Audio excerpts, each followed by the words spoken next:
जेवताना तोंडी लावण्याकरिता आपण मस्त अशा कच्च्या भाजीपासून खुडा म्हणतात त्याला, ही रेसिपी बघणार आहे। मुळ्याचा पाला आणि मेथीची भाजी ह्यापासून आपण खुडा तयार करणार आहे। बघा, अशी मेथीची भाजी घेतलेली आहे, आपल्या आवडीनुसार घेऊ शकता।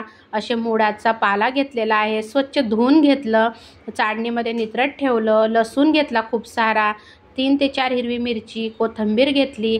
आता छान असा हा मुळ्याचा पाला मस्त असा बारीक कट करायचा आहे। तुम्ही नक्की म्हणजे ही रेसिपी ट्राय करा।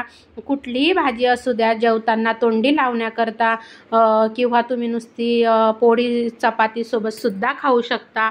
इतकी सुंदर लागते ही रेसिपी।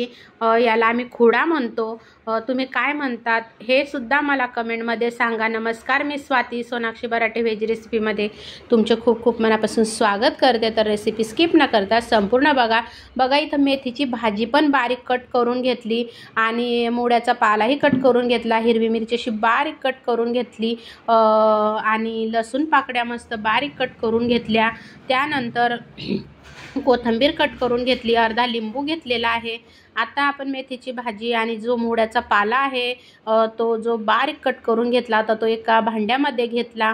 त्यातच आपल्याला बारीक कट केलेली हिरवी मिरची टाकून घेतलेली आहे, लसूण खूप सारा टाकायचा, कोथिंबीर टाकून घेतली आणि खूप सुंदर लसूण खूप छान जास्तचा टाकायचा आणि अर्धा लिंबू पिळलेला आहे। बघा, इतकी सुंदर जेवताना तोंडी लावण्याकरता तुम्ही कुठल्याही भाजीसोबत खाऊ शकता। आम्ही भरीत बनवलं होतं त्या दिवशी वांग्यांचं, त्यासोबत आम्ही तोंडी लावण्याकरता हे बनवलं होतं खुडा।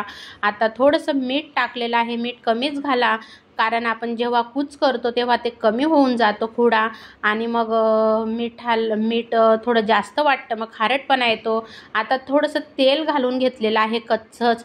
आता मस्त असं एकजीव करायचं, मिक्स करायचं। तुम्हाला वाटेल अशी कच्ची भाजी, पण तुम्ही नक्की एखाद्या वेळेस ट्राय करा। इतकी सुंदर ही रेसिपी आहे, साधी सोपी, जेवताना तोंडी लावण्यासाठी खूप छान। बघा, आपला खुडा तयार झालेला आहे।